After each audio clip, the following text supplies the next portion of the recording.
new research out of Finland shows that renewable energy can actually take over all of the world's energy needs by 2050. And it's not just some kind of crazy hippie, you know, fantasy dream. It's actual. And I'll go into the research here. And it's more cost effective than fossil fuels. And so what it talks about, and the quote in here, it's not a question of is the technology exist or it's too far down the line. It's just a matter of political will. It's all there. It's already happening. All this technology is already in existence. It's just a matter of political will.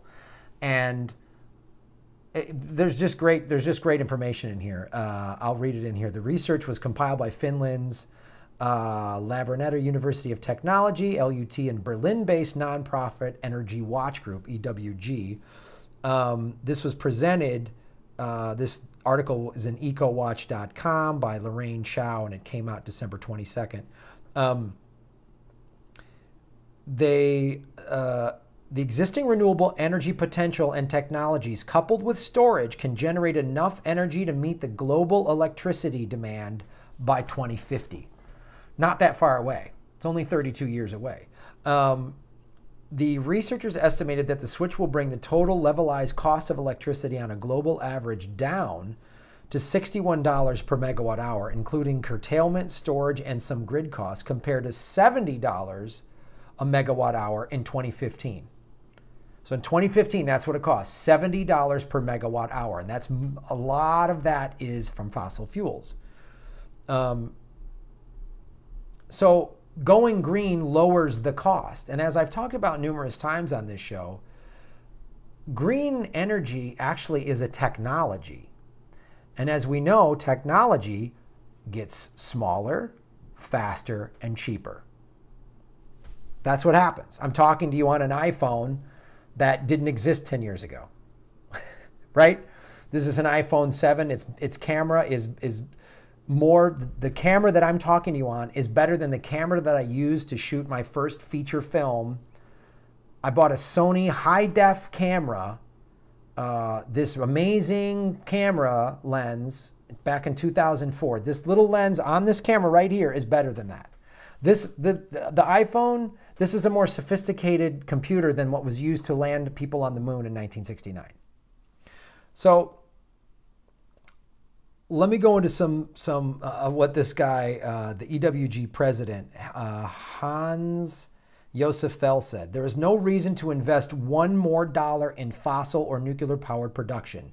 Renewable energy provides cost-effective power supply. All plans for a further expansion of coal, nuclear, gas, and oil have to be ceased. More investments need to be channeled in renewable energies and the necessary infrastructure for storage and grids. Everything else will lead to unnecessary costs and increasing global warming. So this is something I talk about incessantly on the show, is vote with your dollar. So you might be like, well, how do I do this? If you're going to invest some money, if you're someone who likes to play the stock market, invest in green technology. Ask where your pension at your job is, where that money is being invested. Get it out of fossil fuels and get it into green technology, because actually green technology is a better long-term investment for your pension. If you are doing your own investing, you're doing an IRA or whatever, a money market account, put it in green technology. I say this over and over. Petition your local municipalities, your unions, whatever, to put their money to divest from oil, pull your money out of the big banks. Go to defund.DAPL.org to find out what bank you're using, where they're putting their money, and other banking alternatives. The more we put our money and invest and show that the financial viability in a long-term investment is going to come from green technology, the sooner we can get over, as they state in the top of this article, the hurdle. It's just going to take political willpower. So how do we make political willpower come to fruition? By getting money involved, by getting the people with the money going, oh, wow, we need to get behind green technology. That's what it's going to take. And that's something that each of us can do individually. You may think, well, I got $500 in stock. I got a $2,500 IRA. That all adds up. Think of all the people, the 7,000 people that subscribe to this channel. If everybody put $1,000 of investment, took it out of whatever fossil fuels and put it into green technology, that's a lot of money. If 7,000 of you put $1,000 into green technology, think about how much money that is. Do you see how it adds up? So here's a couple more things that came out of the study, the findings. Existing renewable energy potential and technologies, including storage, can generate sufficient secure power to cover the entire global electricity demand by 2015. The world population is expected to grow from 7.3 to 9.7 billion. The global electricity demand for the power sector is set to increase from 24,000 watts to 48,000 by 2050. That's significant, man. If we're going to add another 2.4 billion people to the planet, how are we going to feed them? How are we going to have energy for them? We got to go green today.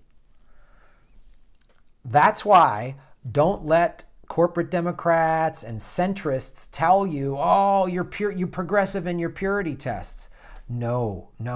The purity test of green energy and getting us off of fossil fuels do not budge from that at all.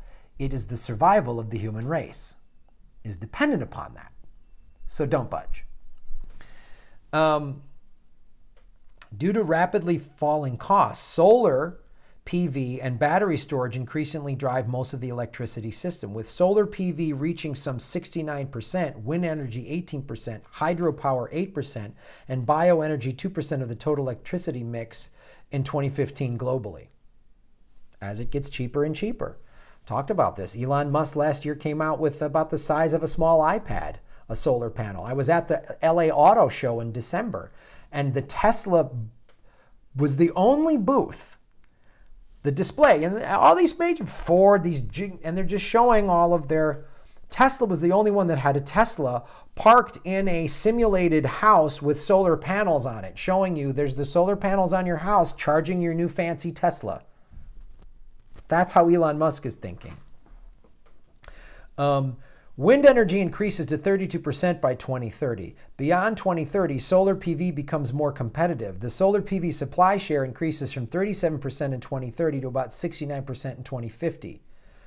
Batteries are the key supporting technology for solar PV. The storage output covers 31% of the total demand in 2050, 95% of which is covered by batteries alone.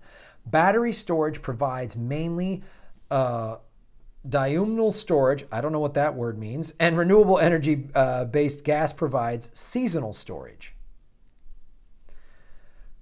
That's why the battery was, so people go, oh, what are you doing at nighttime or when it's cloudy? Sunny day, you're storing that energy, right? In the summer, you're storing more energy because the days are longer and the sun's out, right? You store that energy and then you use that when it's dark or throughout the winter. A cloudy day generates solar power. The total losses in a 100% renewable electricity system are around 26% of the total electricity demand, compared to the current system, which is about 58% of the primary energy input is lost. So not only are fossil fuels bad for the environment, there's all this waste. 58% of it is wasted along the way. We're only 26%. That's a 32% drop. A third. That's amazing. So another thing for you to invest in on a personal level, your place of business, your school district, your local municipalities, your unions, whatever. Religious and political organizations, just think about where every dollar is going, where it's coming from and where it's going, and invest in green technology wherever you can. That makes a difference. Thanks for watching the show.